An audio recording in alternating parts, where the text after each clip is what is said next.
So you have all enjoyed your lunch break. Now, as manufacturers strive to reduce environmental impact, additive manufacturing offers significant advantages in terms of material efficiency, energy usage, and waste reduction. So for this upcoming session, we would like to explore exactly how additive manufacturing supports decarbonization. And to help us dive into additive manufacturing's contributions to the circular economy. And that includes the reuse and recycling of material, as well as innovations in bio-based and low-impact materials. And to tell us more, could you please put your hands together to welcome Mr. Kelvin Zinn, Director of A-Star Science and Engineering Research Council. A round of applause, please.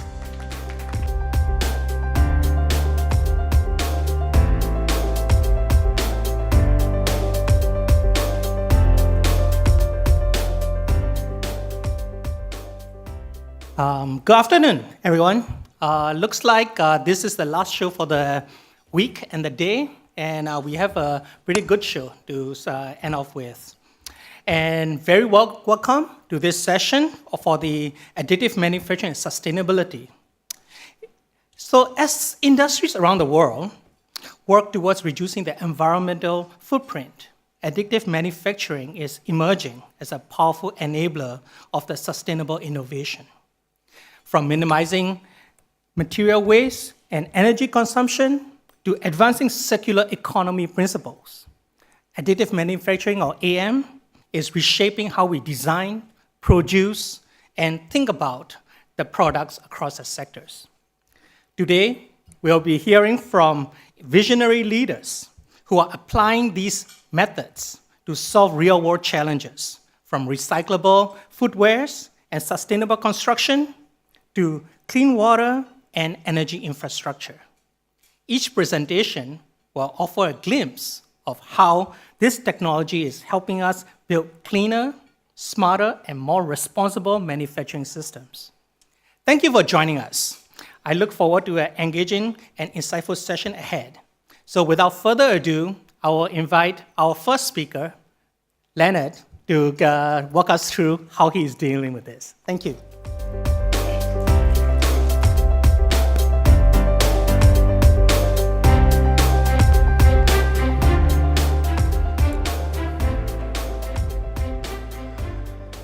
Oh, so you can hear me. Welcome, everyone. Dear NAMIC team, thank you very much for having me and giving me the opportunity to speak here. My name is Lennart Stöver. I'm the co-founder and president of Zellerfeld Shoe Company. I'm also part of the board of the Industrialized Additive Manufacturing Hub in Hamburg, Germany, the city where I'm living. I only started working in 3D a couple of years ago, but like many of you, I was quickly became fascinating about the potential of those technologies. Also about the potential when it comes to sustainability. I'm very happy to be here today to give you a glimpse of the current footwear, industry and how Zellerfeld is working to change this to a more sustainable industry. So if we look at the traditional shoe industry, an average shoe consists of 16 different materials and around 65 different parts. I don't know if you know that. And it takes hundreds of hours to assemble these parts by hand in more than 100 of individual steps, mostly in factories located in Asia. That means we are talking about a highly fragmented, manual and wasteful process. Every pair of shoes represents a complex supply chain with raw materials, transportations, and countless human hours behind every step. Every year, about 24 billion pairs of shoes are manufactured that way. That means 3 pairs per person on Earth. This is equivalent to the weight of about 8 million cars. When you think about that scale, it's easy to see why the environmental footprint is so massive and it's still growing. And this leads to waste, no recycling or nearly no recycling, a throwaway culture steered by a fast fashion industry, and not, last but not least, human cost, low wages, poor working conditions, and a long supply chain dependent on manual labor. And 9% of all these 24 billion shoes, you do the math, 2 billion shoes, they are produced just to never be worn, just to be burnt or land in landfills. This is not just unsustainable, this is irresponsible. Changing this was one of the key drivers when we started Zellerfeld. We looked into this broken system and we asked ourselves, what if we could reinvent the shoe, the manufacturing of shoes, entirely? Cornelius, my co-founder, he started in his dorm. You can see a picture of that. I mean, every good startup story starts in a dorm, right? This too. And he was studying in Zellerfeld, which is a small village in Germany. And he was driven and experimenting with 3D printing, with monomaterials, with TPUs, with flexible materials, with the goal to just print one shoe in one single piece. This vision is still valid. So what is Zellerfeld actually doing, and why does it matter? What you can see here are all shoes which we are offering on our digital platform, which we are building. All these shoes are printed in one piece with a monomaterial. Sorry, my things are gone here. Ah, there we are. So it's a new ecosystem that allows creators, designers, and brands to design and release shoes digitally, without factories, without waste, without the need for physical inventory. It's like a Spotify for shoes. The shoes you're seeing here are fully printed and made from a single material. Our platform already powers collaboration with big brands like Nike or Havaianas, and also with celebrities all over the world.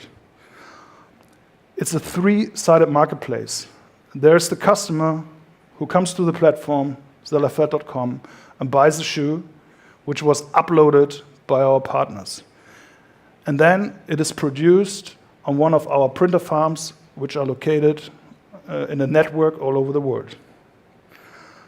But we are not just a software company who's building a platform on the marketplace. We are also a tech company. We build all of the printers ourselves. We build the hardware, the firmware, we build the slicer, even the materials and the production software. Each new generation of our printers becomes smaller, faster, and more efficient. In fact, we are able to print shoes in less than 24 hours at the moment. And that's not the final target. We want to print a pair of shoes in less than 12 hours. We are constantly pushing what additive manufacturing is able to do. So why are we doing this? And now we come to the sustainability part. So we believe that less waste starts with not producing waste in the first place. Remember, 9% of all produced shoes are just burned, never worn. All the materials come to the factories, and then after assembling the shoe, it goes out to stocks anywhere and never will be sold. That's why our production is on demand only. We don't make shoes until the customer buy one. And we use foot scanning, so every customer can use during the order process with an app to scan his foot. And based on that foot, with our technology, we then adapt the design he has chosen to a perfect fit. So that's important not only to have a good shoe, it's also important to reduce the other thing, which is returns, which also is unsustainable. If you think of sending around parcels between the retailer and the customers over and over again until the customer decided which pair he wants. This is one of the biggest problems in the online fashion industry. Last but not least, We print locally. I mean, this is all about, when it comes to sustainability and 3D printing, this is the big concept. We want to build printer farms all over the world, bigger printer farms in metropole regions, but also smaller ones in the other regions. We are, of course, not there yet. We have currently 200 printers in Hamburg, but we recently bought 3,000 based on our specifics from a contract manufacturer. We're right now building 2 printer farms, one in Austin with a capacity of 10,000 printers and one in Hamburg with a capacity of 2,000 printers. To put this in perspective, with the 200 printers we have now, we're able to print 50,000 pairs a year. So Nike is doing more than 1 million per day. So we are not there yet, but with the 3,000 we've just ordered and our increasing print speed, we're going to print about 500,000 to 1 million pairs next year and the year after. We want to create a sustainable and affordable shoes for everyone. That's what our mission is. Printed shoes on every foot in the world. But this is only the beginning. Our long-term vision is much bigger. We see Zellerfeld evolving into something like a AWS for physical goods. A platform where objects can be designed, distributed, and produced locally, on demand, and sustainable. We're just getting started. To sum it up, we are reimagining how products are made, starting with shoes. By combining technology, design, and sustainability, we believe we can create a better system for the consumers as well as for the planet. Please remember, the future of manufacturing is not built, it's printed. Thank you very much for your attention. Thank you so much, Leonard.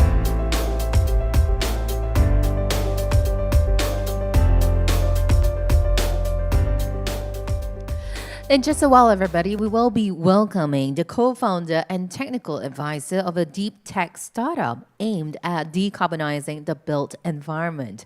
He is actively involved in the development of green building materials and low-carbon construction technologies that includes additive manufacturing. Please put your hands together to welcome Dr. Du Hongjian, co-founder of Circrete. A round of applause, please. Good afternoon, ladies and gentlemen, dear guests and friends. I'm Du Hongjian from Circrete. Actually, I have a triple roles. I'm the co-founder of Circrete, a new startup focusing on turning waste materials to resource for built environment industry. Also, at the same time, I'm the senior lecturer in the Department of Civil and Environmental Engineering of the National University of Singapore. Recently, I'm appointed as the director for Research Center on 3D printing for construction. So today I deliver this presentation on different roles. So the presentation content is a mixed. But anyway, my central idea that I want to show you a new material which could be the game changer to change the built environment industry. The story comes from this big background, carbon emission. The global CO2 emission is huge. The cement production contribute about 8 or 9%. So it's a huge carbon emitter from cement fabrication. Second, in Singapore, the built environment industry is facing a huge challenge. Every year, Singapore alone, 1 million tons of marine clay is excavated from various construction activities. It's very costly to dispose or even transport. So this is another challenge we are facing in Singapore.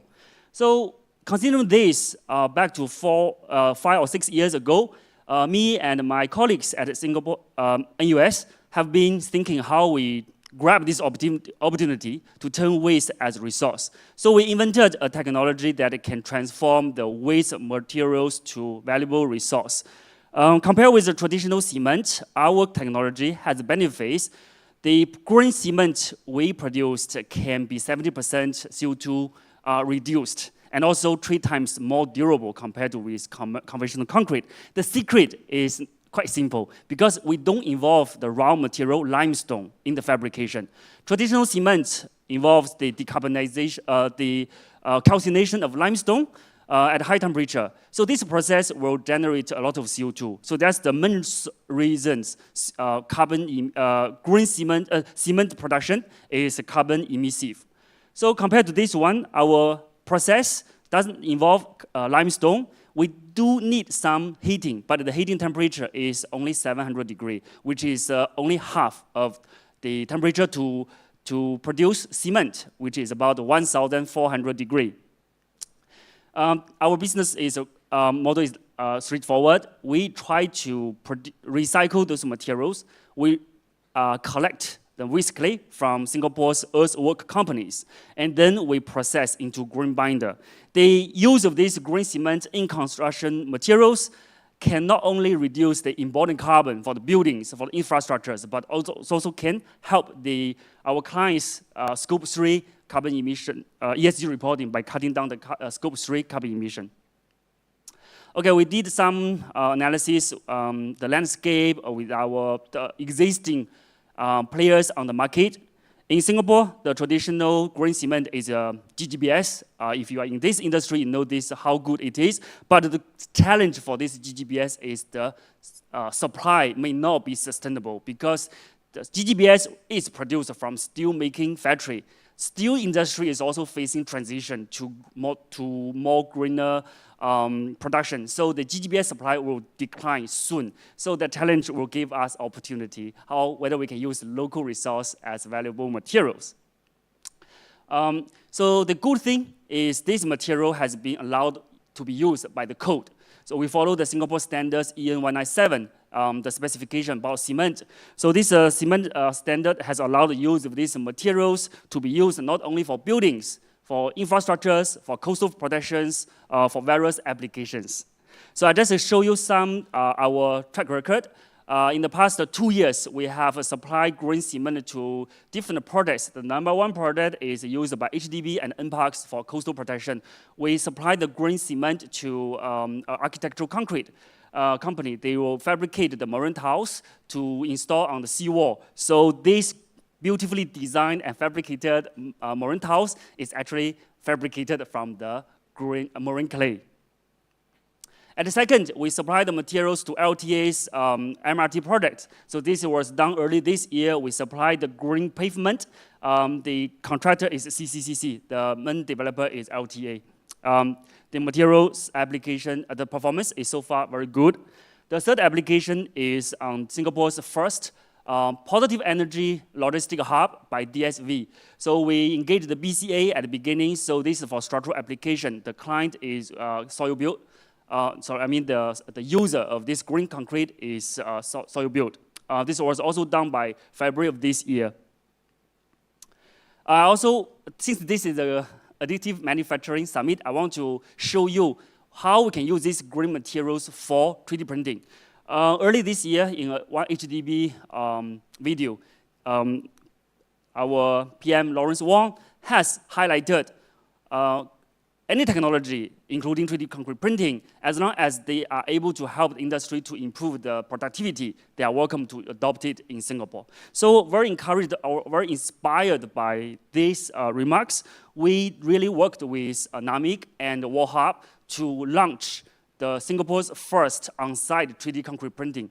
So I want to play a short video so that you can understand the whole story. For almost a century.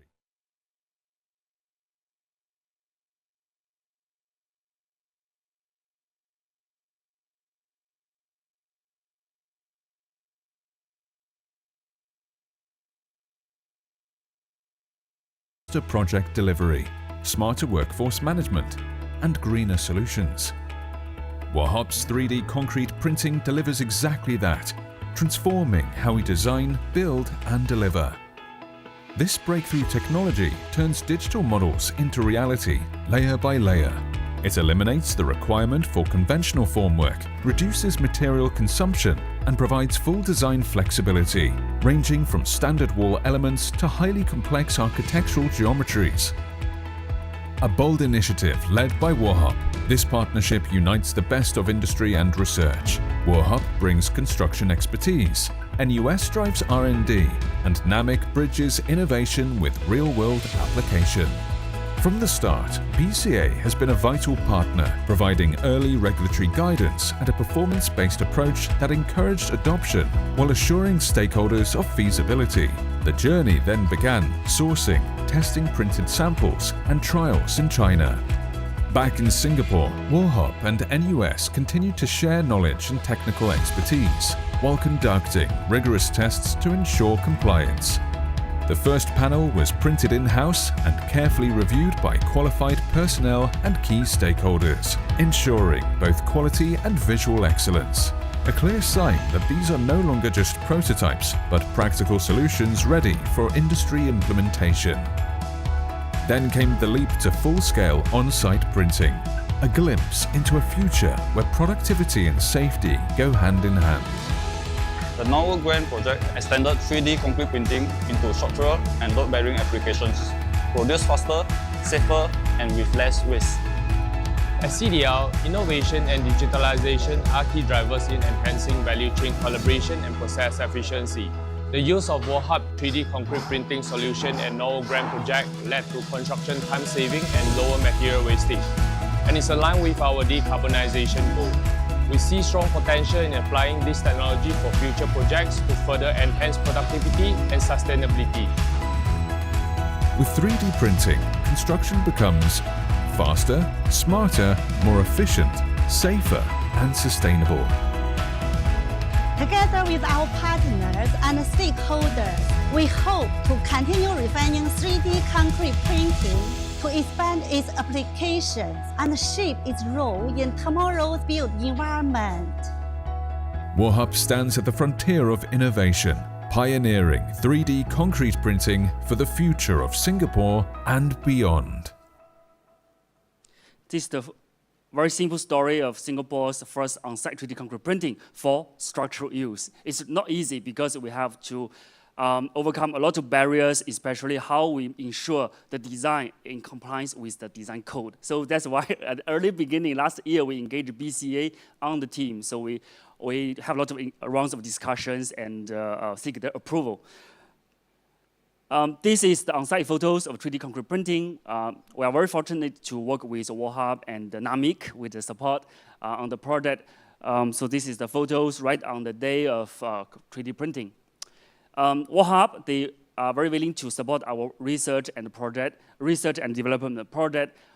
So according to their data collection, they share with me the productivity can be enhanced by 50% in terms of man hours. This is quite encouraging because Singapore always wants to adopt new technology to boost the productivity. So this shows a very promising way to fabricate the buildings for tomorrow. At the same time, I want to highlight, in this project, we haven't really adopted green materials yet, but we are in the discussion with WOHOP. Secret will jump in to contribute in the future printing to use our green materials. So these materials will be highly possible used in this wall in future. So this project is ongoing. We are going to use this as a living lab to monitor the performance in the next year regarding the shrinkage cracks or the strength development or the rebar corrosion. So it will be a very, very exciting project. Hopefully I can share more details next year to let you know whether the building is still safe and strong. Okay, next I want to show the second case study that done by Secret and a collaboration with NAMIC. It is for coastal protection and for biodiversity promotion. We worked with NUS, Department of Biological Science. So the professors in the department, he is very experienced biologist. So he designed the marine tiles. So you can see the design is very complex. If we fabricate such marine tiles in traditional way, the cost is you cannot believe how much they will charge you. It's very costly. But when he told the story with me, I said we can use 3D printing to do that. All we need is just a few dollars because all the cost is the materials. Cement is very very affordable. So we can really save a lot of money for his project. So he passed the model to us. We fabricated the marine tiles with our green materials. So this is we presented this design, nature-based design to Minister Dr. Tan. last year. So after that, we successfully installed this design to coastal protection products in on one island, shore. So this is right after the installation. You can see the surface is quite smooth and everywhere is clean. But after 3 months, we go to the site again. You can see that all the surface is covered by marine life, animals, plants, microorganisms. So this is really exciting result. We want to find out. You can see this on the right photo. It's a short video. My students film. You can hear the water sound, and something is moving around the hollow part. Actually, is a crab. So very nice.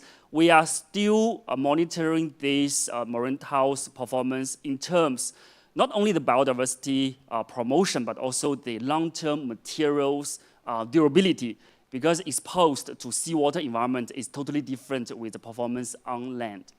So we also have, with the support of NAMIC, we also have a few other designs. So again, the design is done by my colleagues at NUS, but we fabricate using the green materials. So this is another prototype that we are going to test out soon. I just show you if AI helped us, what it could look like maybe after 1 year or 2 years. But this is not a real photo. I just want to highlight. Possibly the design principle is that we want to use 3D printing to create a more complex shape and more rough surface texture, so it will create a very good local conditions for the animals and plants to build their home on the surface. As civil engineering researchers and startup, what we do is to study the material behaviors. It is green, it is more sustainable, it's low carbon, but what is long-term performance? We want to address this issue. Otherwise, if it's a service life period will be shortened, no point to do that in future. So we just collect some samples back to our lab, and we call the samples and using quite a few advanced techniques such as micro-CT to probe the pore evolution with time to time. This work is ongoing, but so far after 3 months observation, we find that the materials behavior is quite good. So this is a very short conclusion. 3D concrete printing can really give us higher productivity and material savings for built environment industry. Materials innovation can further enhance sustainability. Our company, Circuit, provides a very technically sound solution to give new life of waste materials in the digital era, especially in the sustainability and productivity. So lastly is my teammate. For any questions, feel free to scan the QR code to understand more about technology and also contact us. Thank you so much for your listening. Thank you so much, Dr. Tu.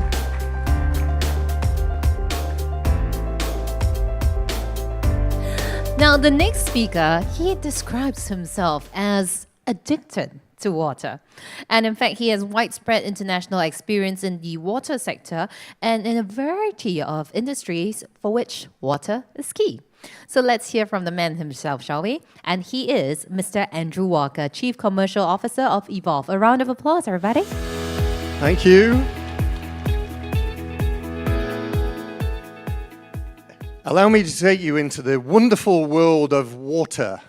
And those of you that live in Singapore know water like the back of your hand, because the fantastic PUB utility here does a great job to educate everybody about what water means, how we recycle it, how we conserve it, because Singapore is a water-scarce nation. But we all know water is really vital for health and for our own lives at home. It's also extremely important for gross domestic product, for our economic prosperity.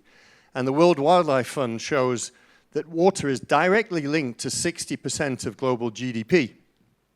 Here are some examples of what it means when we invest in water. For example, every US dollar invested in water and sanitation can yield $4 in terms of economic returns, and maybe even up to 30. Every cubic meter of water used in the US or in Europe contributes 20 to 25% of GDP. So water is really important, and I'm here to introduce you to some novel technologies which help us look after water to filter water at industrial scale. And these technologies are only possible with additive manufacturing. So it's an exciting, hopefully an exciting application of 3D printing. Now, what's wrong today with filters? And you've probably heard of membrane filters, you've heard of reverse osmosis, used for desalination, here in Singapore as well for new water generation, I'm sure you're familiar with. Well, they're manufactured using quite old techniques, and they have a tendency to foul. And it causes the operators, including PUB here, some significant headaches. This is what a manufacturing line looks like for these membranes. And it's been colored in black and white. Although this is modern, conventional manufacture. Why in black and white? Because it dates back to the 1950s. So we've not done anything in terms of manufacturing in the last 75 years for one of the most critical technologies when it comes to human health and for our economic prosperity. We've not done anything until today. This is what conventionally manufactured membranes look like under the electron microscope. So you'll see that some pores are really small, some are quite big. And imagine if you're trying to filter something with this. The small pores get clogged, and the big pores, they let things through. And if those things are things that threaten our health, we need to be really, really careful about using these fairly deficient technologies. And this is what an Evolve industrial filter looks like. I've got an example with me here as well. You can see that the pores that do the filtering are extremely uniform, homogeneous. We can also make those pores a very specific size. So if we want to remove hydrocarbons, we make them a certain size. If we want to remove viruses, we make them smaller. And that's what additive manufacturing can bring to the table. Introducing to you today the world's very first entirely 3D printed ceramic filter. It's no longer a membrane, it's not a sheet. And I have a section of this filter with me here today. We've been exhibiting it down on the NAMIC booth, and I'm happy to show this around a little bit later. This is one section of what you can see on the screen. On the screen, the entire module is 1 meter in length and 10 centimeters in diameter, and this is one section of it. We manufacture them in sections and bond them together. And this has already made some noise in the marketplace. Roughly speaking, and it depends a little bit on the application, we're getting between a 5x and 30x improvement in productivity compared to conventionally manufactured membranes. And because it's made in ceramic, of course, we can now do things with filters that otherwise polymer-based, plastic-based membranes really struggle with. We can treat the most difficult industrial discharges. Take the microelectronics industry here in Singapore, for example. The wastewater coming from those factories is really tough to treat. And there are many, many processes used before that water gets back into the environment. We can do it far more efficiently with these kind of filters, removing heavy metals, dealing with very high alkalinity or acidity, high pH levels, even high temperatures. Ceramic holds the key. But as I've said before, conventionally manufactured ceramic membranes, which do exist, very expensive and really not very precise. The key to designing filters, and one big advantage of additive manufacturing, is that we can be very bespoke and customize filters to very specific challenges. And we use computational fluid dynamics to do this. I've had some fantastic conversations here in Singapore about some of the activities and CFD resources available, for example, at NTU and through A-STAR, and the supercomputing power behind it at the National Supercomputing Center. We need this. We do ours in the UK with access to the UK's most powerful supercomputer, and it's really key to coming up with some of these funky designs. Of course, these are not only just designs which stop in the computer. These create the blueprint to then manufacture. So we can take our floppy disk, put it into a 3D printer, and we're away. Let me show you in membrane terms what it means in terms of precision of those pores. You remember how uniform they all looked. Well, this graph looks a bit complicated, but it's not really that complicated.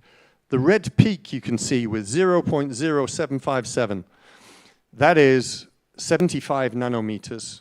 So this has a porosity which removes metals, removes hydrocarbons, removes viruses, organic materials, and the difference between the small pore and the big pore, the smallest and the biggest pore, is what this graph is showing. And it's under 1%. Whereas in the conventionally manufactured filter, as you saw in the diagram earlier, it could be hundreds, even thousands of % difference. So we're getting extreme precision when it comes to these additive manufactured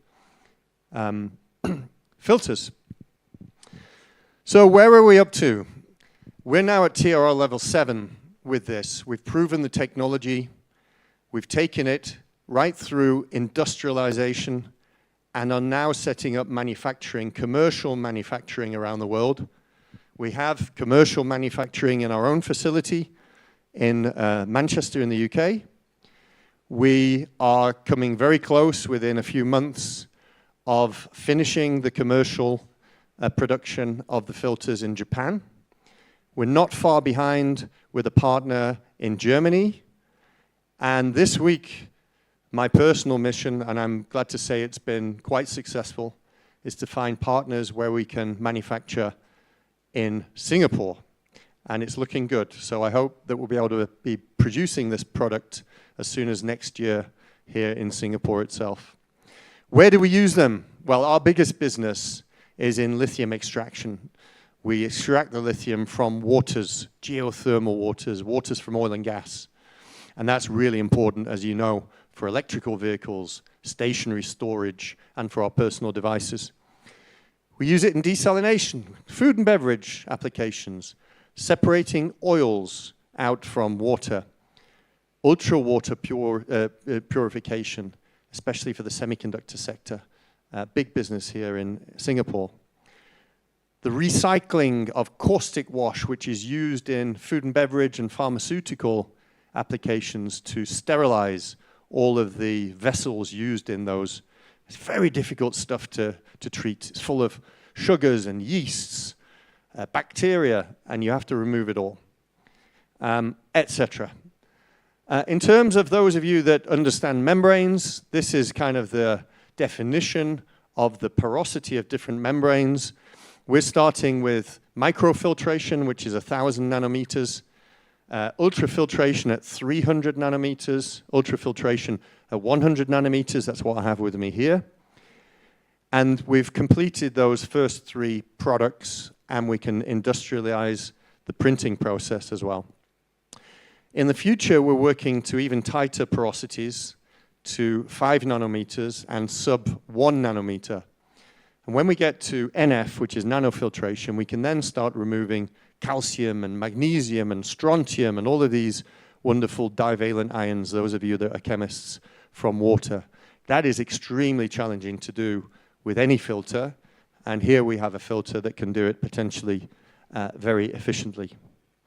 So in summary, and I'll open for some questions if everybody would like to ask one, we are, as Evolve, a filtration technology powerhouse. Our job is to understand how to apply additive manufacturing. We are not an additive manufacturer. There are people who are far better situated to do the additive manufacturing for us. And in fact, our experience in Japan and Germany has shown that the key part of producing these ceramic parts is not actually in the material, it's not in the printing, but it's in the sintering process. That's the same of any ceramic. I'm fortunate enough to partner in Japan and Germany with very large automotive suppliers who provide ceramics into that area. So this is the key skill set, if you like, and that's what we need to find here in Singapore to be able to manufacture these technologies. There's time for 1 or 2 questions if anyone has it. These are my contact details. If anyone wants to get in touch, please do so. But can I open the floor for questions?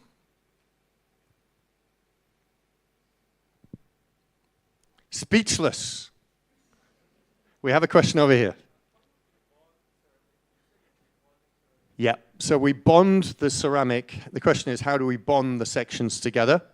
Firstly, on the print, we have alignment nodes, so we can align the filter so the flow channels go all the way through the membrane. And we use a form of bonding, an adhesive bonding, which is removed on a fairly low temperature thermal process. And the membranes themselves, or the filters, are housed within a normal water treatment system.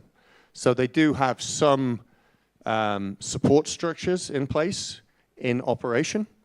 So those bonds have to be reasonably strong, but we don't have to be able to hit them on the table and make sure the bond stakes. But that's been industrialized, that's proven, and works. Great question. One more question?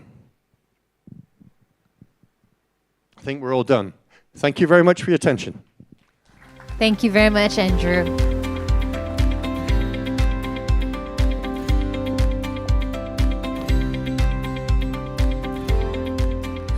All right, we've heard from the waterman, and then now we will be hearing from the civil engineer and the anchor lead at Spera. Spera is actually a clean tech startup developing additively manufactured concrete infrastructure for marine renewable energy. Now, his expertise includes automated manufacturing, 3D concrete printing process development, as well as parametric digital design with emphasis on structural optimization, marine material efficiency, and marine durability. Could you please welcome Mr. Mason Bell, anchor lead from Spera. Good afternoon, everyone, and thank you to NAMIC for giving me the ability to come and speak with you all today. Today, I'm going to be sharing how Spera is leveraging additive manufacturing to transform the way that clean energy is designed and built. To start, a little bit about myself after that introduction. I'm a civil engineer, and I've been working in the 3D concrete printing industry for 5 years now. I'm a co-inventor for much of the products which I'll be discussing today, as well as I've led multi-million-dollar R&D projects to develop these technologies. Now, the mission of Spera is to enable the future of clean energy infrastructure with 3D concrete printing. We see additive manufacturing as the foundation for a scalable, low-carbon solution which can support the global clean energy transition. At the core of our work is automated 3D concrete printing to produce low-cost, optimized, low-carbon infrastructure by integrating advanced robotics, digital design, and local materials. We're able to lower costs, reduce emissions, and strengthen domestic material supply chains. We do this all with a small footprint, which makes it particularly important for coastal and port environments like in Singapore, where land is limited, but the need for clean energy infrastructure is rapidly increasing. We're operating across 3 major additive manufacturing facilities that support additive manufacturing. In the Port of Los Angeles, we commissioned a 6-axis robotic arm in 2022. It's mounted to a gravity-based foundation, which allows us to be adaptable and move its location to wherever we need it to. This printer is used for subscale prototyping, small-scale prototypes, material development, general R&D, and developing this technology and doing demonstrations in the Port of Los Angeles. Now, in the middle, we have our facility, which was commissioned in 2024.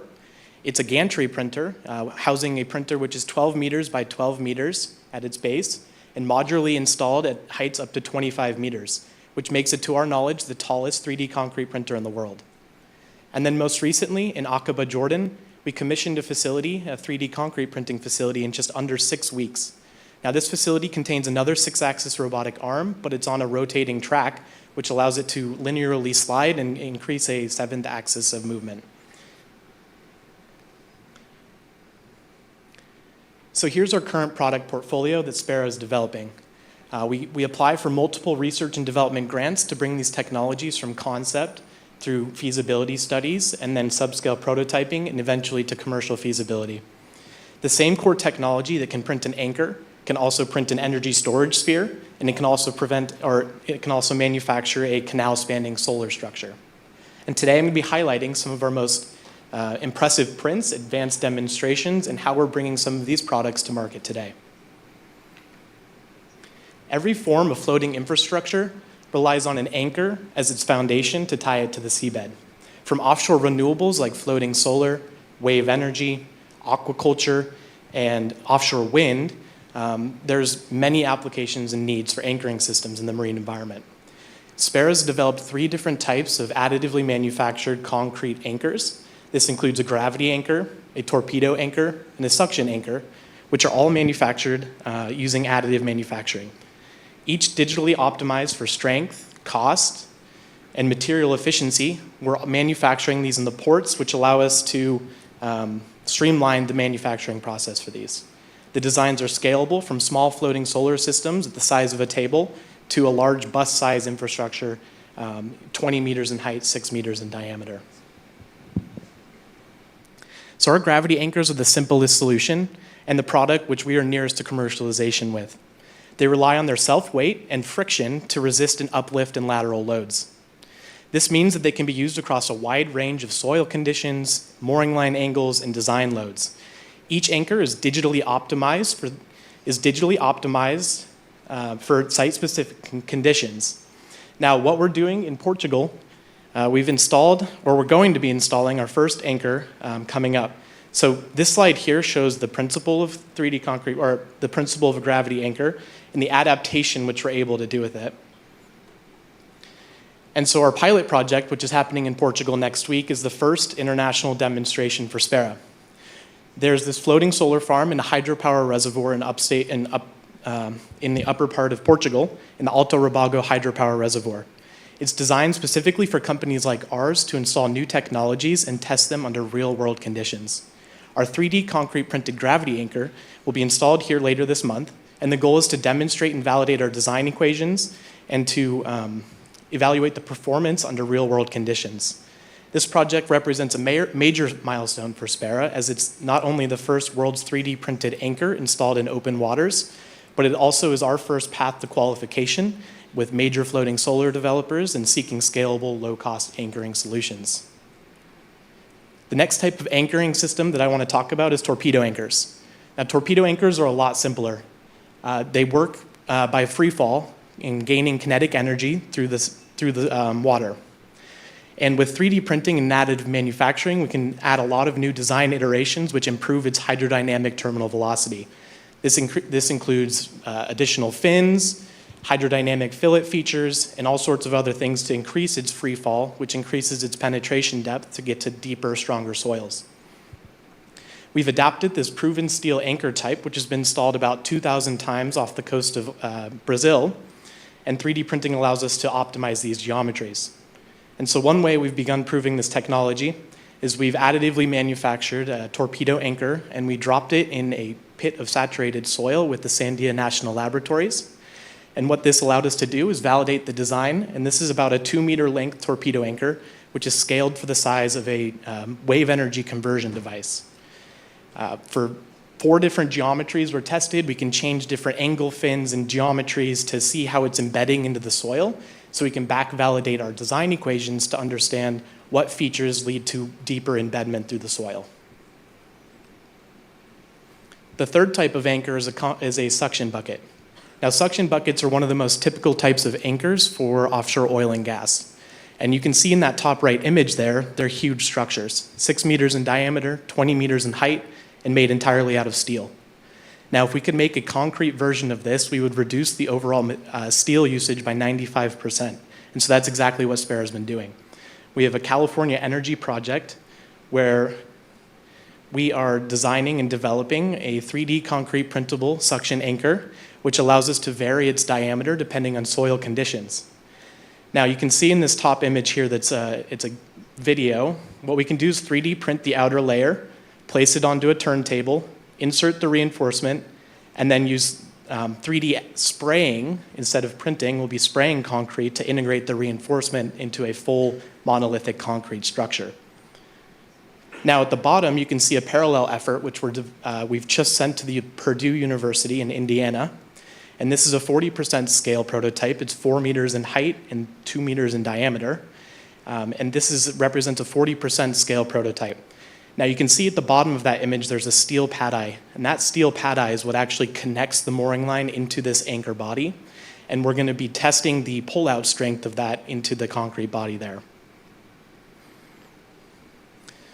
The next technology which I would like to discuss is our subsea pump storage hydropower. Now this is a long duration energy storage device, and it's designed to provide long duration energy that can be co-located with offshore wind farms and other energy production methods. So offshore wind generation is intermittent, and when you have excess wind energy, rather than curtailing the wind, you could then use batteries such as these to charge and prevent a lot of the curtailment.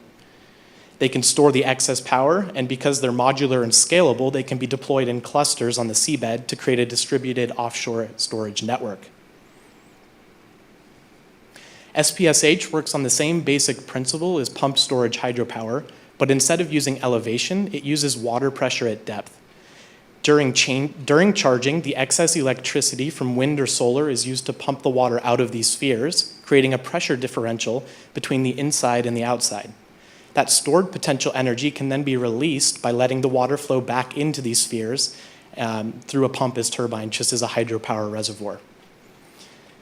Now the challenge with this is, how do you make a large concrete sphere that's hollow?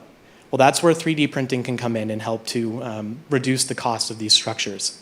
So we've done 2 small subscale prototypes. The first one that you can see is being dropped into the water.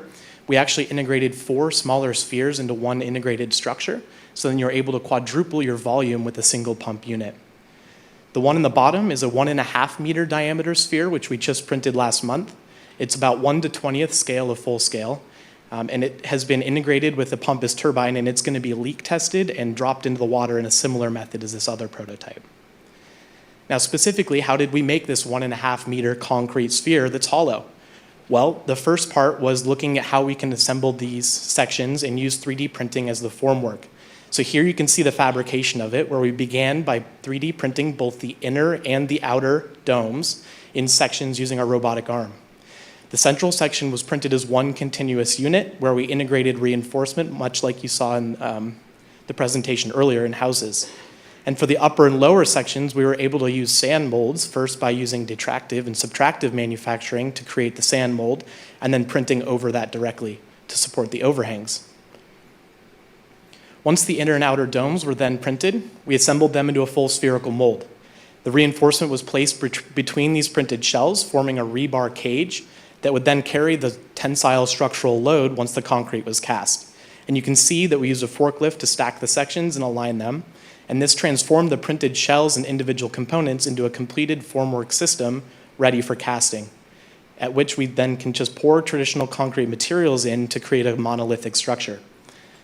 The 3D printed layers acted as the stay-in-place formwork, shaping the concrete, and this hybrid process really combines the precision of 3D and additive manufacturing with the strength and durability of conventional cast concrete. So now, looking forward to the future, we have a rendering here of what we call the floating construction station. It's a modular concrete dock and elevator system which enables offshore foundation manufacturing, assembly, and launch directly from the water. Instead of relying on costly port upgrades, the FCS can be deployed directly wherever there's access to the sea. And this approach could accelerate the floating offshore wind deployment in the United States by more than a decade and cut the foundation costs in half. Each of these platforms is designed to lift up to 25,000 metric tons of capacity, enabling large-scale wind turbine assembly and O&M directly at these points of installation. This project served as our proof of concept. So you can see here we 3D concrete printed a small barge and then floated it out behind our facility to demonstrate the buoyancy and stability of the structure. We recently received funding to continue developing this technology, so I hope to come and share the updates of how this is being developed in the future. And then as the last future application of 3D concrete printing, we're developing a floating data center which is powered by offshore renewable energy. We call this the MODEM system, which is Modular Offshore Renewable Energy Data Center Express Manufacturing. This combines floating solar, offshore wind, and subsea cooling into a single 3D concrete printed platform. And you can co-locate renewable energy generation such as offshore wind or floating solar to power these data centers. This approach enables scalable, low-carbon digital infrastructure that can be rapidly manufactured in ports using the same automated construction methods as our other products. From anchors and floating docks to subsea storage and data infrastructure, every product we develop is leveraging 3D concrete printing to reduce its cost, its carbon, and its complexity in marine construction. We're excited about our progress, and we're even more hopeful for the future of 3D concrete printing as we continue to scale these additively manufactured technologies. And thank you for your time. Thank you so much, Mason.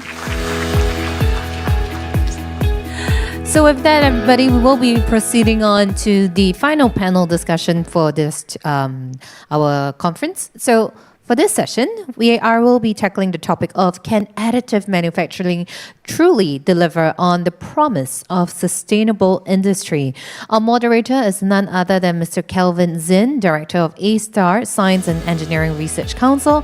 And the panelists, they are Mr. Leonard Stover, co-founder and president of Zellerfeld Shoe Company, Dr. Du Hongjian, co-founder of Circrete, Mr. Andrew Walker, Chief Commercial Officer of Evolve, and Mr. Mason Bell, Anchor Lead of Spera. Let's welcome the gentlemen. Come on up, please. So as you're making their way up, everybody, you do have the QR codes located on your tables. Feel free to scan the QR codes and submit your questions so that the gentlemen will be able to answer your queries accordingly. Right. Thank you.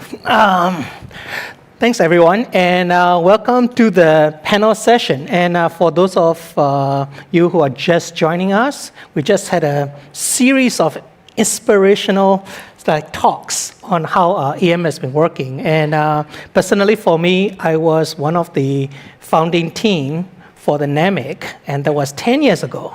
And I'm very excited to know how strong this field is and how far it has become. So I think it is great that now that I'm in this current position, I'm also looking at sustainability. So we thought we should try to combine AM with sustainability. And one of the things that additive manufacturing has always promised is about the usage of the technology to minimize the manufacturing wastage through additive manufacturing, and also freedom of design, and which we have seen today. So maybe perhaps as the questions are rolling in, I will just open up the floor to some of this and ask about this design specifically. And I just want to know is how critical is design for additive manufacturing in maximizing the sustainability of your products? And what are the design principles that you have used so far in your products and in your line of work to make this work? Maybe perhaps we can start with Mason, and then we will go down the line. Yeah? Yeah, thank you, Kelvin.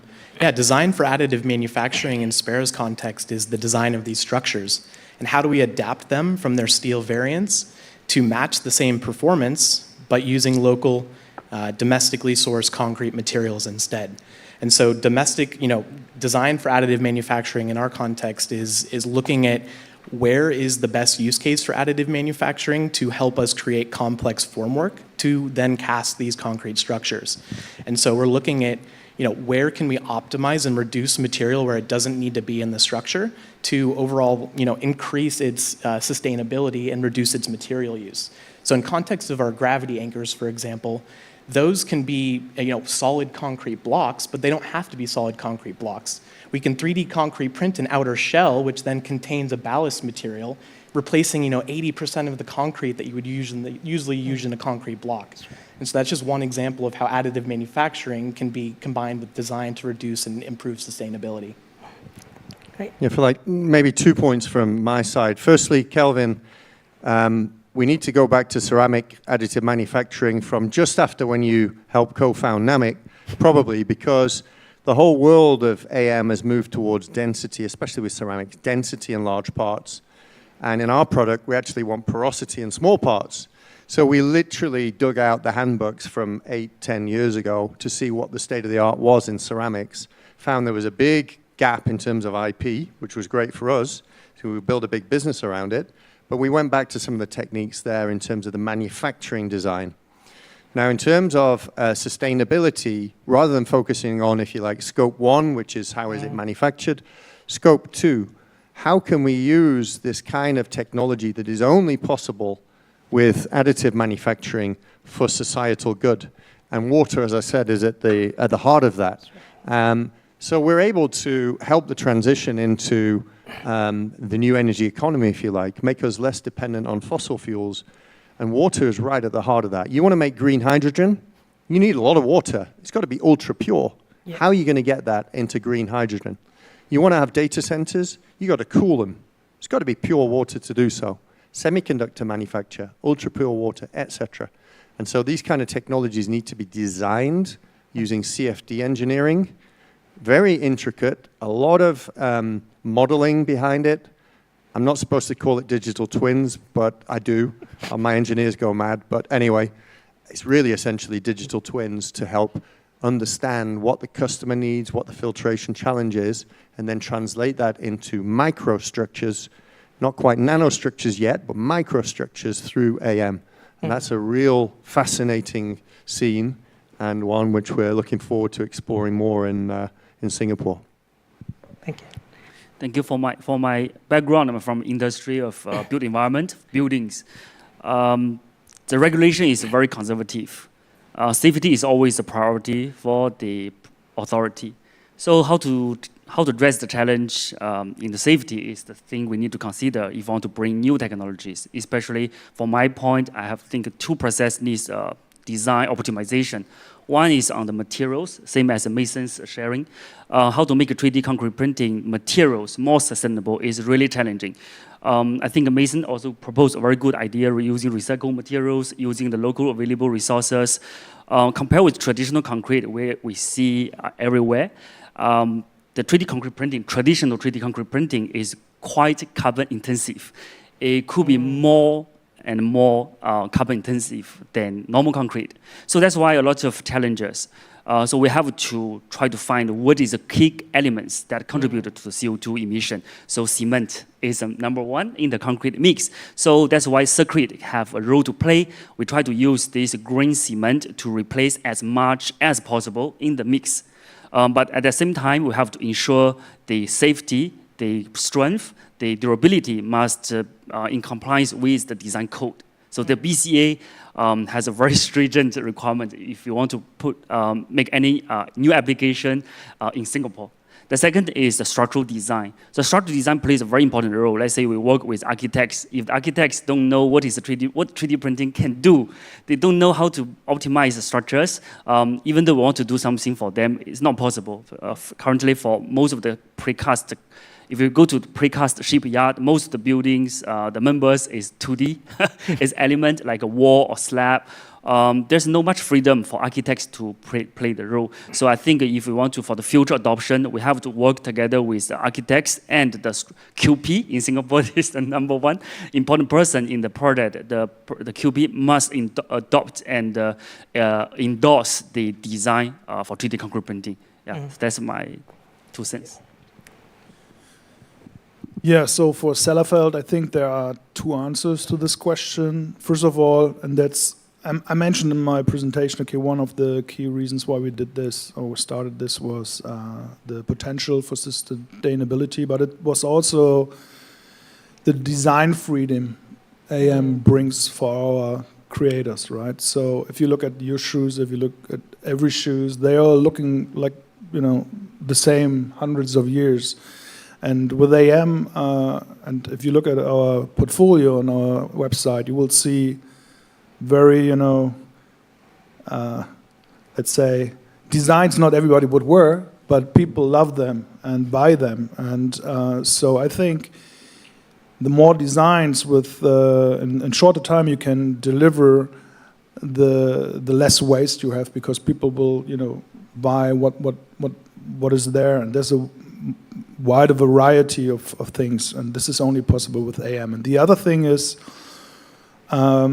mass customization, right? So every shoe of us we produce is individual based on the foot, and this is only possible with the potential of AM, and this is reducing waste and returns massively. So yeah, two-sided from our perspective. Yeah. As you were talking about in your presentation, and how shoes, you put it like 3 pairs a person. I started counting how many pairs I have, and then I stopped counting. So, and it is definitely one of the challenge. And as opposed to the rest of the panelists, you know, for Zellerfeld, you are the one, you stood out because you're in the consumer business side of things. And when you're talking about sustainability in post-consumerism, it's very challenging, especially in the reverse logistics. You know, you can, we can always try to maintain and control environment of manufacturing, if you will, from design to but once you put it out there, it is quite hard to get back and make it into a circular. So I want to touch on that, Leonard. You know, what are your systems in place for you to be able to fulfill the promise of that recyclability? Yes, first of all, I think you've touched one topic which is also very important. So our mission is to bring 3D printed foots on every foot in the world. This is not only, this is also something, because you said, okay, you have much more than 3 shoes, right? Or pairs of shoes. It's also about the affordability of shoes, right? So we are, you know, in the Western industries, we are able to buy so many shoes. So we, on the one hand, we have to make them much cheaper so that everybody gets one. And then to your question, we have to motivate the people to send them back, right? So we have to motivate people to not throw their shoes away, but send them back to us, and then we can recycle them. It's a monomaterial TPU, which is recyclable compared to other technologies, easier. And we credit them. So if you send back your shoes, you get a credit for your next shoes. So we try to, you know, establish a circular system. Like, you know, we have in Europe this system for bottles, right? You have to pay 25 cents and you get back if you bring them back. And I think this is, sometimes it's weird, but I think it's a good concept. You have to motivate people, and often motivation comes with, you know, costs or money. Thank you. So I also want to touch on a bit on the materials, especially, you know, Hongjian has created this new material, and Mason is also usage of some of the concrete. So I just wanted to touch on what are the materials, right? What is the consideration of material in your work, and how do you think about it, be it from scalability perspective or be it from the sustainability side? I start first. Kevin, that's a huge important question. Because I have always been working in Singapore, of course I travel to other countries of the world. I think Singapore is a very unique place. It has no natural resource, so all the building materials everywhere we import from overseas. So basically, the carbon emission is not from Singapore because it is produced everywhere else, but not locally. But in future, if Scope 3 emission is included for the future, especially for those big companies, I think that will come to very important. So based on this one, we believe how to use green concrete for not only for 3D printing, but also for general buildings and infrastructure will be quite important for the nation to achieve net zero target. In terms of this one, we want to use the local materials. If we look at different countries, they may have different challenges. For Singapore, we do have natural resource, but we do have a lot of construction waste. If you read NEA's data every year, a huge amount, more than 1 million tons of construction waste is generated. So for our local research, IHL and universities, we want to upcycle those waste materials, turn trash to waste. In the past few years, not only NUS, but NTU or other research universities, they put a lot of efforts on this. For us, we see which might have the skill-up ability. This is quite important. We can do a lot of research on materials, but which one has the potential to meet the needs for the future infrastructure and buildings. We find this marine clay got potential. So the stock is huge. In Singapore alone, every year, 1 million tons is generated. Right now, let's say the Changi Terminal 5, all the excavation will generate a huge amount of clay. How do we process? Can we process on site and use on site? I think this can really promote the circularity of the materials. So that's my point of view. Yeah, and I think in Sparrow's context, we're really competing with steel as our material. So these huge anchors that are needed for offshore wind, oil and gas platforms, floating solar devices are typically made from steel. And steel is about 3 times more carbon intense to produce than concrete is. And so for us, reducing the steel content by 95% and replacing that with concrete, results in a massive savings in carbon emissions. So for example, on our suction bucket anchors, a recent report we had done showed 70% carbon emission reductions over its entire life cycle by replacing 95% of the steel with our reinforced concrete bucket. Now that's just one example, and I think concrete materials in general, there's a very good supply chain for it around the world. Steel is not as accessible, and steel manufacturing is not as accessible as it once was. When we think about it in the US, we're looking at 25 gigawatts of floating wind off the coast of California. That's a large amount of steel that's needed for the foundations, for the anchors, for the chains.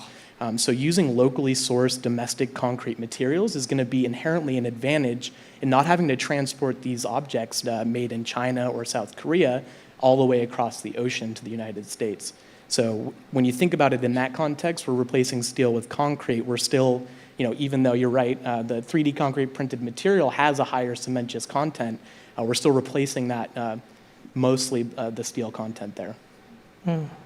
Yeah, so now let's go to the questions. And because this is quite good segue into this, because one of the questions is about how AM is going to be the main source at scale, right? And what are the barriers that is there? And Andrew, you talk about how you are now looking at scaling up the manufacturing, even in Singapore, right? So perhaps that would be a good point to start. How are you planning to scale up to the point where it starts to make a huge impact and fulfilling the promise that you're talking about? Well, I think the key word came in a presentation earlier, and that's boring. Right? It's not rocket science. It really is not rocket science. And one of the main barriers to making AM more successful so far is what in English or in England we sort of say that's an IP approach. Not intellectual property, but if possible. So we've collaborated over the years with several AM partners, and they're still partners today. I've got to say, though, they really hold on to their own knowledge, which is absolutely fine, but also create barriers for scale-up. One example is materials, to build on that. So alumina oxide, we were paying a tremendous amount for the resins a year ago. We encouraged our partners to think about whether that's a sustainable business model or not, because we could not hit our production targets, economics. They decided not to really collaborate so much, so guess what? We re-engineered all the powders. The markup is 100x on the material. So our cost now of the material is 1%. If it had been 2x, maybe even 3x, or let's say 50%, 40%, okay. But 100x, really? Same with the machines. So that is a big barrier. We've got to get past exciting black boxes and into boring industrialized machines and materials. Leonard, you are at the scale-up stage in Austin, and you're making all this impact as well. What's your experience? Well, when it comes to us, Zellerfeld,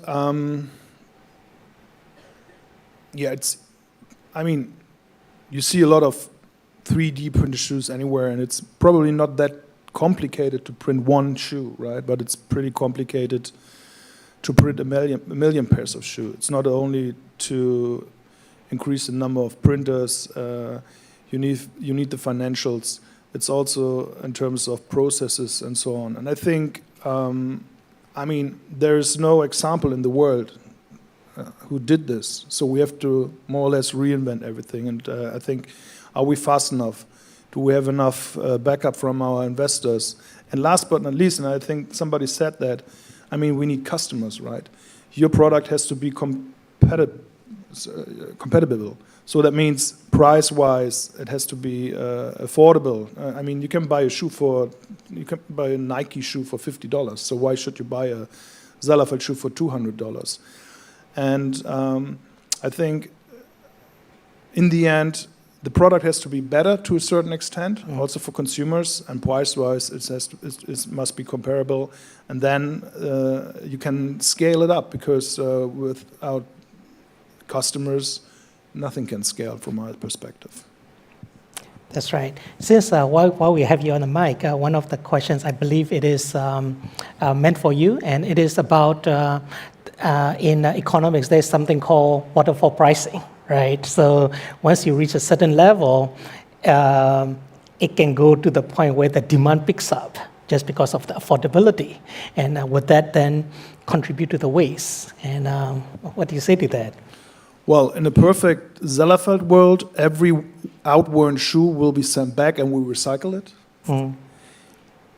Honestly, in a real world, probably they will also throw the shoes away. But on the other hand, and I mentioned that in my presentation as well, through on-demand production, so only when somebody is buying a shoe, we will already save a lot of waste, because currently millions of pairs are produced, put into stock, and are not worn because they are not modern anymore, or they are too big, or they are not fitting. So I think, yes, hopefully everybody will send it back and we have the circular process up and running, but I think we do a lot to reduce waste in the shoe industry already. Thank you. Andrew, your presentation, what touched me is you are now looking at water filtration as the key beachhead, if you will, but your other applications that you talk about, be it in lithium extractions and other things. So basically what you are selling is a separation technology, right? And where requires things to be separated, what you are being, and what you are showing is that because of the uniformity of your pores, you are able to increase the energy efficiency. Have you done any sort of overall analysis? Or because I do know that for additive manufacturing, and Hongjian also alluded to, it can be a more energy intensive in the processing. So just would like to, perhaps you can shed some light on that. Energy intensive in the manufacturing process, or the application?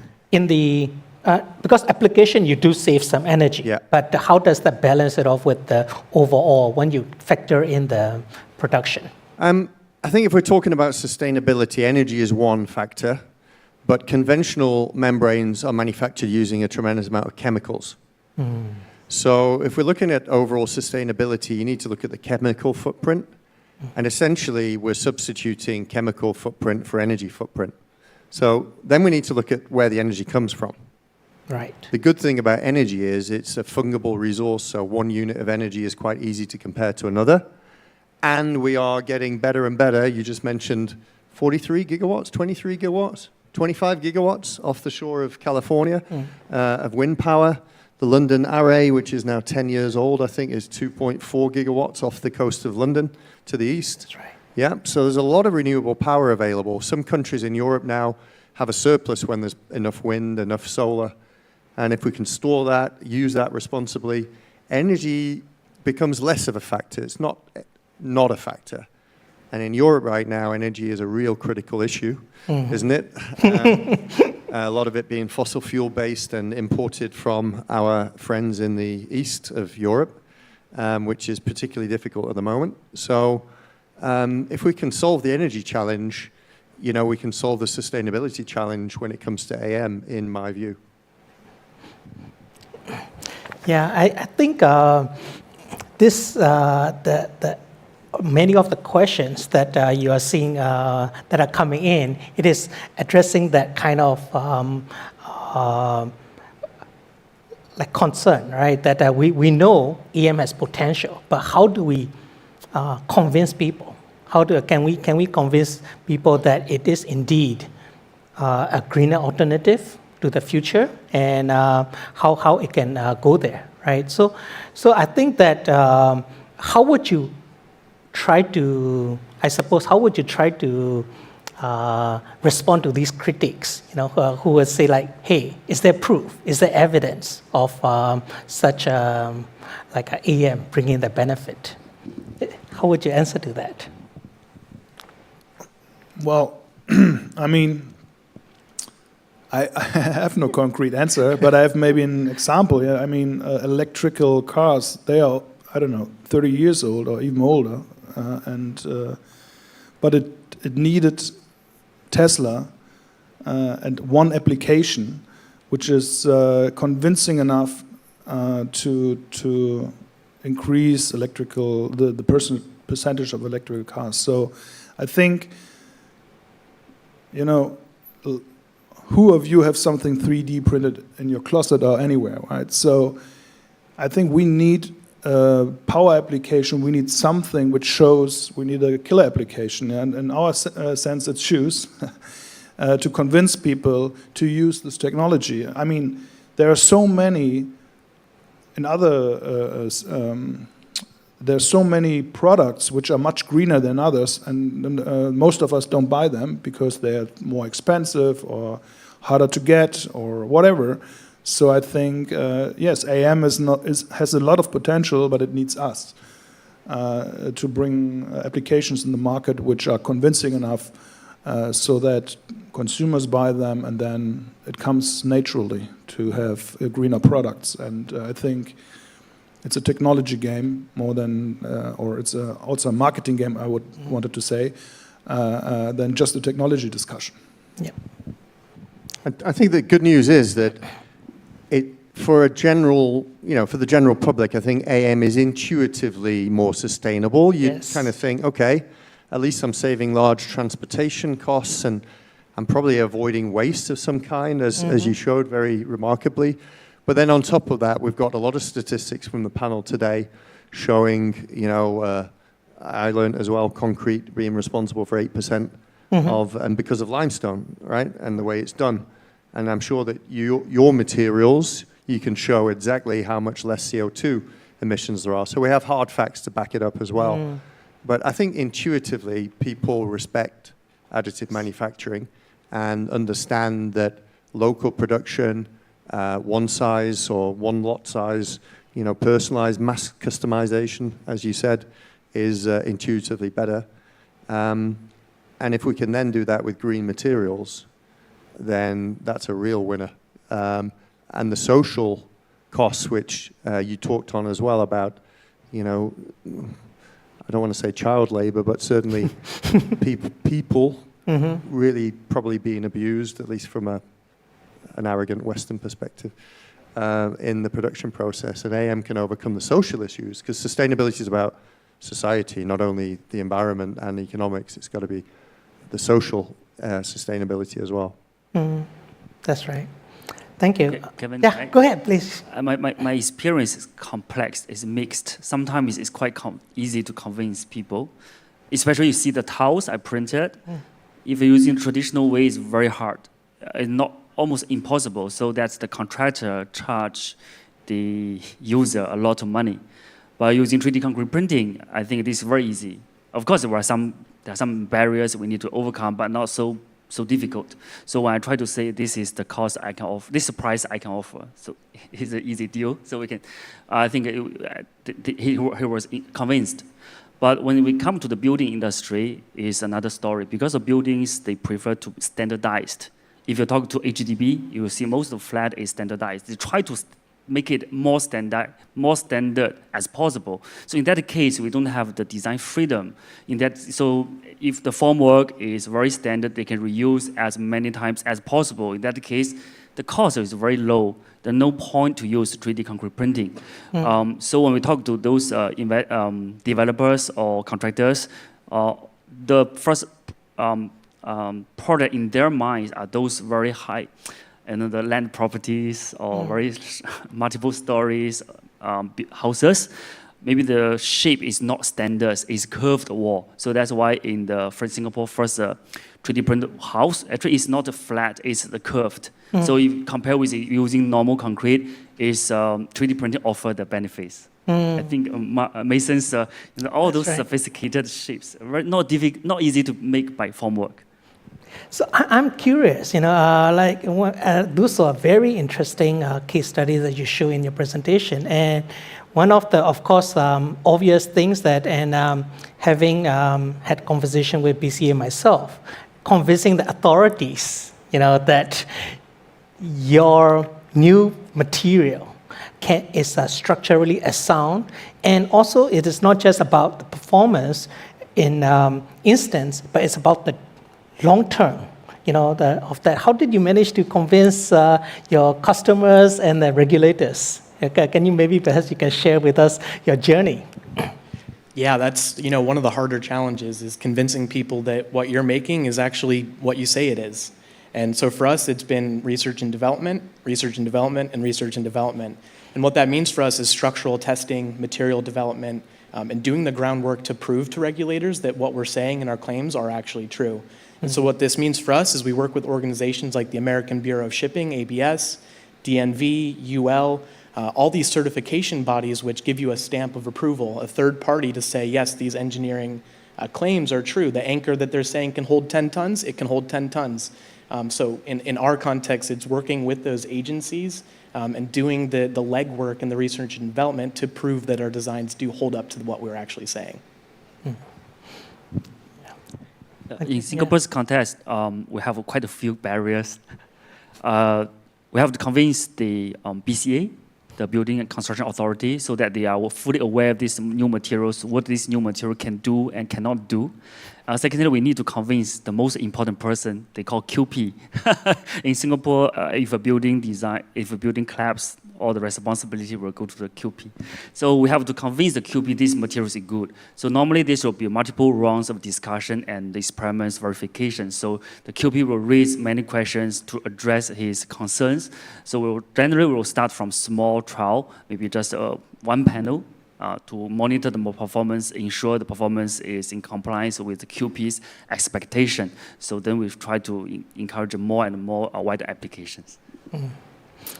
All right, there's one interesting question that somebody asked right there, which is about how AM can deliver, right, and meaningfully contribute to the net zero policies, right, and in this situation. So perhaps we can hear everyone's thoughts on this question. Do you want me to build upon electrical vehicles a little bit? So yeah, sure. It's taken some time for people to sort of move there, and I agree with you when it comes to Tesla. There is a sad reality, and the sad reality is that the batteries used in electrical vehicles do not necessarily have a sustainable supply chain. That's right. Right. So the Volkswagen Group did a study between their diesel combustion engine in a Golf, and the ID3, their electrical similar sized car. And in fact, when you look at the life cycle sustainability, there's only a very small difference. The combustion engine is slightly worse. So the point of use for an electrical vehicle, depending on where you get your energy from, of course, is quite small. But because of the way the batteries are manufactured and where the critical minerals come from, they have a crazy supply chain. They ping all over the world. Your battery is probably done 10,000 miles before your car even rolls off the forecourt. And that is sad. In our case, the filtration technologies can be used, which are additive manufactured, for very local supply of critical minerals and to fuel the local cathode manufacturing, gigafactory, battery manufacturing for local manufacture of EVs. So we're able to make EVs on a far more local basis when it comes to the more critical element, which is the battery. So that's just one example. Right. May I add something to that? But this is exactly what I meant. Yeah. So, if you ask 100 people here before you bring up the facts, and if you have to ask them, what do you think? Is a Tesla more sustainable or is a Golf diesel more sustainable? Probably 99% were convinced it's the Tesla or it's whatever brand. Yeah. So, and it's all about marketing. Facts sometimes doesn't really count. AM is more sustainable, AM is local production, AM. In the end, it needs the consumers or the buyers of this technology, and that's exactly what I meant. Yeah. So we have also not only talk about technology, we have also to talk about how can we, bring the story to the people. Yeah, these are, it is quite daunting, if you look at it, right? Because the supply chain, and as you are looking into individual products or in your what your business can offer, the issue is that scope 3, like is the scope. And so it is not just about trying to convince your immediate customers, it's about also bringing everyone on board to make this more impactful. I don't want to dominate, but if we look at how the consumer is starting to think more and more about where the products they consume comes from, it's very encouraging, but it's also being helped a lot by the industry. So let's just go back to household white goods. We have energy certifications on them, A+, down to whatever. Most people use that in their decision process to buy a washing machine. When it comes to an electrical vehicle battery, in Europe, there are plans for the battery to have a passport, which includes everything in the battery from cobalt to lithium to copper, and where has it been manufactured, where has it been sourced. And then the consumer can actually go to the forecourt and say, you know what, I'm not keen on the artisanal cobalt mining in Africa. I know it's not safe or a sustainable practice. Have you got a car where I've got cobalt coming from a sustainable source? So certification, passport, even though it takes a lot of time, we talked about that in terms of the certifications for buildings, but having transparency for the consumer, which is regulated, helps inform decisions. And I'm absolutely convinced that, generations buying now and in the very near future are far more conscious and aware and sensitized and concerned about the source of their own personal consumption and willing to take hard choices. That's right. That's right. Just to, and we're getting to near the end of it, so I just wanted to have some, maybe perhaps a question for everyone. So there are two parts to it. One is more about, we are all in business in the end, right? As much as we will want to be that going towards that sustainability net zero. First is about we must achieve business sustainability, And so my question to you is, what are your thoughts on how to balance that two? Because this is quite challenging. And second is to get there, what is your immediate plan for next 2 years? What is your game plan to going towards that? Maybe we can start with Mason again, and we can roll back this way. Yeah, our strategy is to start small and use those as stepping stones as we continue to scale into larger infrastructure. So we're starting with a focus on floating solar and applications and infrastructure that's needed for that. Smaller loads, less demanding structures. And so this includes a gravity anchor on the order of 4 meters in diameter, maybe up to 20 tons in mass. And then you can use that as you continue doing developments and building trust with the industry, continue growing into larger and larger applications. So we're putting our first anchor in next month in Portugal, or actually next week in Portugal. And from there, then we hope to go to wave energy, which is slightly larger loads. And from wave energy, you can go to aquaculture, another step up. And after that, then you can get to the larger applications like oil and gas and offshore wind, where you can really start to have a true impact on the sustainability, making a difference in the planet. So to answer the one question about economic sustainability, R&D is, 10% inspiration and 90% perspiration. But the inspirers, the creative people, they need space to be able to be creative. Skunk works, we say. That's right. That can't be subject necessarily all the time to having to lay forward a business plan. Okay, great, you've got this idea. What's the money we're going to make with it? But at some stage, you've got to kind of come out the skunk works R&D period to say, okay, before we invest significant amount of time and money in this and resources in this, let's put together a business plan, which may or may not be accurate today. It may change over time, but let's try and ensure the financial return on this particular innovation. That's point number one.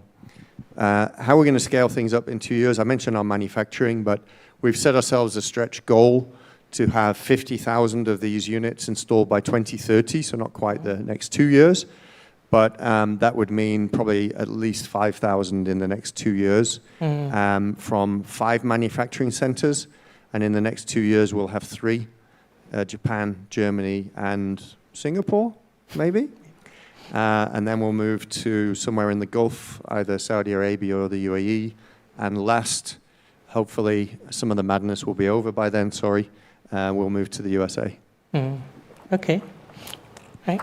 I'm from a local startup, so maybe in 2 years' time, I think, to be honest, this question should go to my CEO, not me. But to be honest, from my point of view,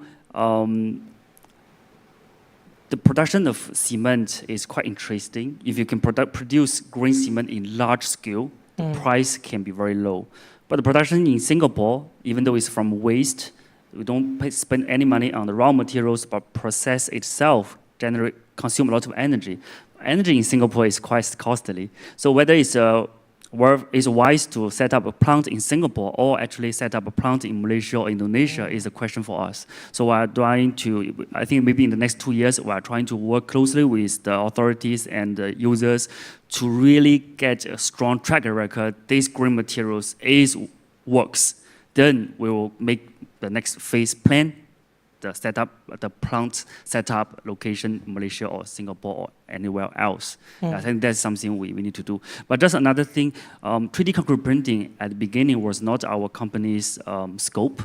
We never thought we want to go for 3D concrete printing. The reason why we want to look at this area is based on the fact, if I produce 1 green cement to a concrete supplier, concrete user, 1 ton, $100.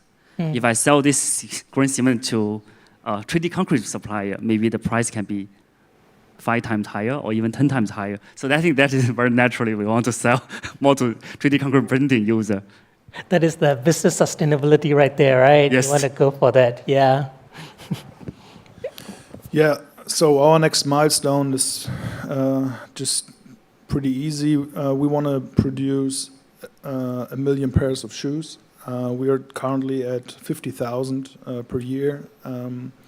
So this we will reach probably in 2 years by increasing the numbers of our printers and also decreasing the print speed massively, because if you decrease it by 50%, you double your capacity with the same number of printers. That's easy. And also we want to make our product,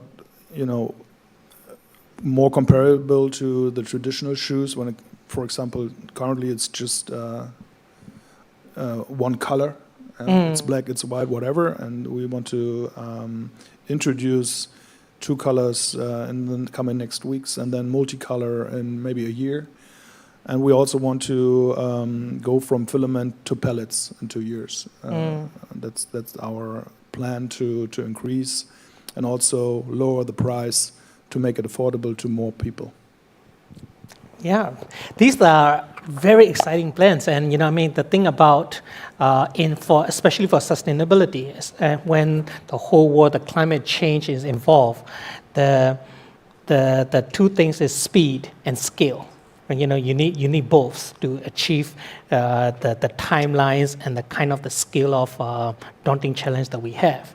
But at the same time, the prudence of business scalability matters as well, because you do want to make sure that you are setting yourself up for the marathon and not a sprint, the way you will be suffering at the end of 100 meters, right? So please join me to thank our panelists here and for their great insights.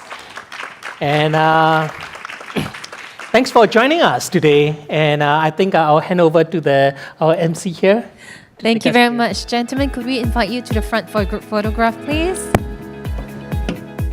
So, of course, everybody, we've come to the end of the event. Thank you so much for joining us here once again, especially for those of you who especially flown in. Now, just before you leave, we'll very much appreciate if you could just scan the QR code at the back of your badge to provide your valuable feedback to all of us.